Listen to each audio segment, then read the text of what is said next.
Bienvenue dans ce 3e atelier. Quel accompagnement pour les familles en milieu rural?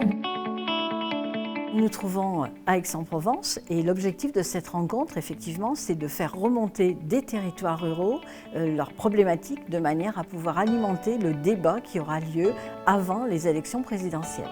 2,39, c'est le nombre d'enfants souhaités par les jeunes familles. Et je vais vous donner l'autre chiffre, 1,837 enfants par femme. Donc on voit actuellement que les jeunes familles ont envie d'avoir des enfants et qu'elles ne concrétisent pas leur désir d'enfant.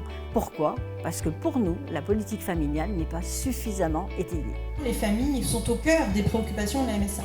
Alors la problématique évidemment, et on en parle actuellement, c'est déjà le mode de transport, mais pas que. Dans la ruralité, il faut aussi qu'il y ait des écoles, il faut des modes de garde, il faut du travail, et puis bien évidemment, je dirais à tout l'accompagnement, n'oublions pas quelque chose qui a été dit cet après-midi, c'est aussi la culture.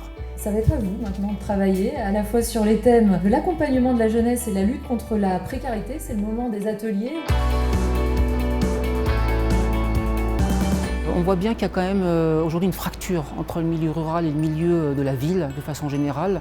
La ville offrant de multiples services et les milieux ruraux offrant des services de plus en plus limités. Aujourd'hui, nous avons intérêt à davantage travailler sur des schémas collaboratifs et la MSA joue un rôle primordial dans cette idée-là.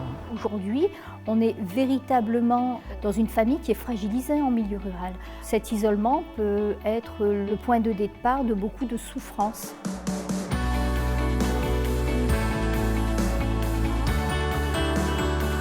Et le travail que nous avons pu initier pour cette problématique de conciliation était très enrichissante et on voit que les échanges qui ont lieu cet après-midi font remonter aussi cette problématique des territoires ruraux.